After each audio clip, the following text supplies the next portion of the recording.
Hello everyone, I hope all of you are doing well. I recently came across something known as Mural. You might be wondering, what exactly is Mural? Well, Google has recently launched a machine learning tool called as Mural, which is specifically designed for Indian languages and it helps enable researchers, students, and startups to build local technologies in vernacular languages with a common framework. Mural, the fancy name that you hear right now, is essentially the short form of multilingual representations for Indian languages. It's been developed by Google's India Research Unit and it presently supports 16 languages along with English. Now, you might have a very valid question in terms of what exactly is behind the scenes with respect to this amazing tool. Well, Google has trained the Mural tool using its existing language learning model called as BERT. If I have to throw some light on BERT, then BERT is essentially the model that is now parsing all the English queries on Google search. So in this video, I thought of playing around with Mural and seeing how effective it is in understanding Hindi words. But before I move on to the demo, I just wanted to share some information regarding BERT. BERT relies on a transformer architecture. A basic transformer consists of an encoder to read the input and a decoder to produce a prediction for the task. Since BERT's goal is to generate a language representation, the decoder part is not required. The input to the encoder for BERT is a sequence of tokens, which are first converted into vectors and then processed into the neural network. But before the processing starts, BERT needs the input to be decorated with some amount of extra data, or also known as metadata. Now you might be wondering what exactly is metadata? Well, let me explain it using a simple example. Say for example, if I have two sentences, my dog is cute, he likes playing.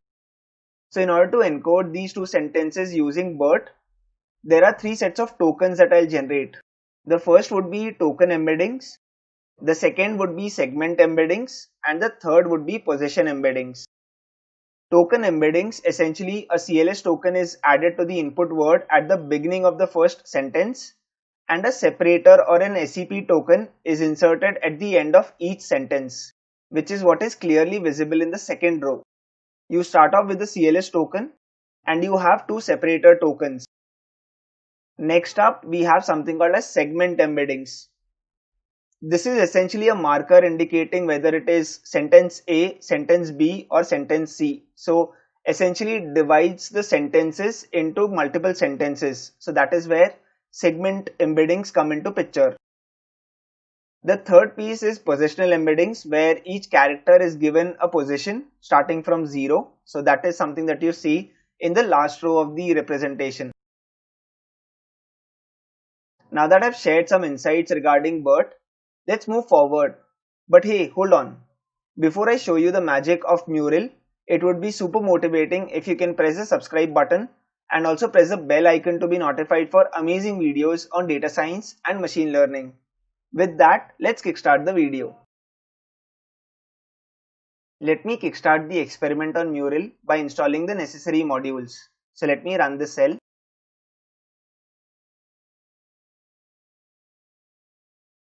Now that the installations are complete, let me go forward and import the necessary modules. So let me run this cell.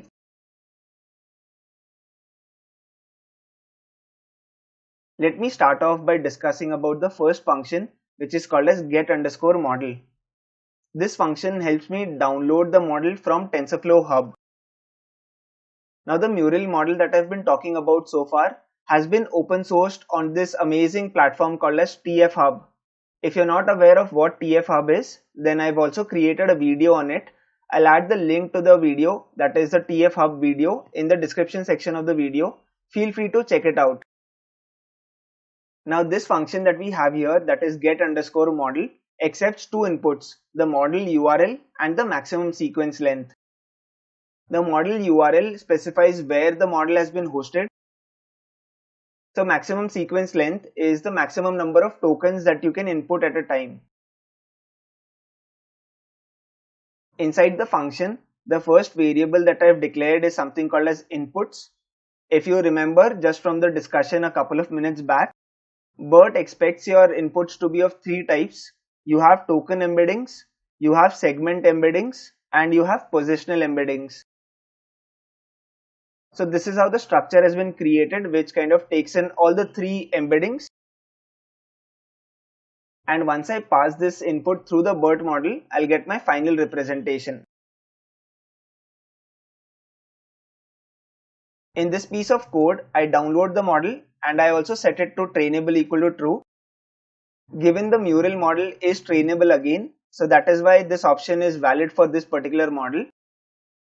And once I have the inputs in place and once I have the model downloaded, I'll kind of calculate the BERT embeddings for that sequence that I've inputted. So this is what this function essentially does.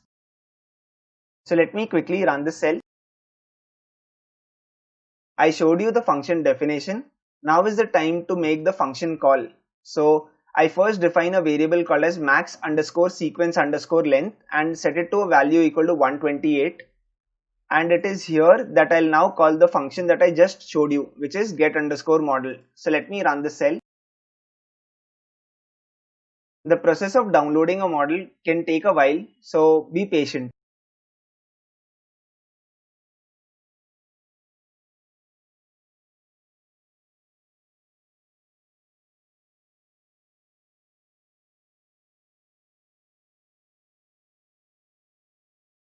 In this piece of code, what I essentially do is I create a BERT vocabulary file in the form of a NumPy array, and I kind of set it to a variable called as vocab underscore file.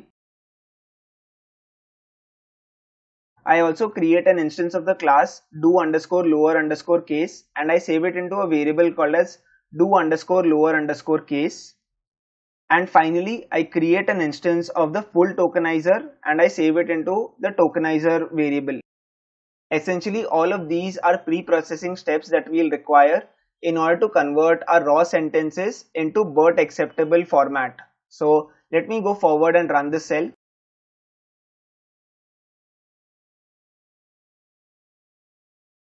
Now from a given input, if I have to create the metadata, that is token embeddings, segment embeddings, as well as positional embeddings, I'll make use of this function called as create underscore input.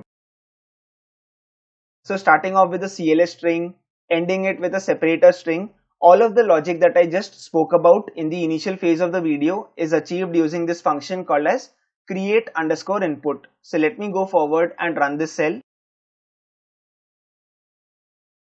So we've reached the final function of this entire activity. The function name is encode. It accepts the input string. It can be a multi-line string as well. Once you pass the input string, the first thing that it does is it creates the metadata, that is using the function create underscore input. Once the metadata is generated, I kind of club it into a dictionary and I save it into a variable called as inputs. Once the input is ready for consumption, I pass it through the Mural model that I just downloaded. And what comes out are the Mural embeddings. So let me go forward and run this cell. Let's now jump to the final piece where I'll show you the magic of Mural, the language model. So let me go forward. I have a list with the name sentences and it contains 3 Hindi words. The first word is dost, the second word is mitra, and the third word is shatru.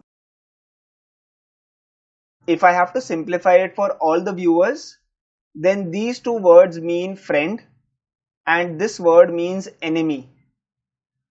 Let me go forward and run this cell. A couple of minutes back, I showed you a function called as encode. So let me pass the list that I just created in the above cell in this function. And let me catch hold of the embeddings or the final word representation of these words. So let me run this cell. The small activity that I have in mind is the first 2 words essentially mean the same. So their overall distance in high dimensional plane should be as small as possible. This word is the opposite of these 2 words. So the last word is essentially the opposite of the first 2 words. So the distance between these 2 words should be less as compared to any of these combinations. So this is what I want to prove through this experiment. How efficient is Mural in understanding individual keywords? So the first thing that I do is I calculate the distance between the two similar words, that is dost and mitra.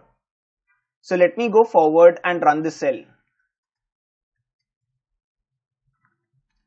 So the distance between dost and mitra is very small. The value is 0.00900 and so on and so forth. Let me go forward and show you the distance between the two opposite words, that is the second word and the third word. So let me run the cell. So the distance between Mitra and Shatru is 0.011569. The value may look very small, but given the magnitude that we are working on, if I just check whether distance 2 is greater than distance 1, the value is true. So essentially the words, or essentially even the sentences, would be grouped in the embeddings in such a way that it is able to understand context.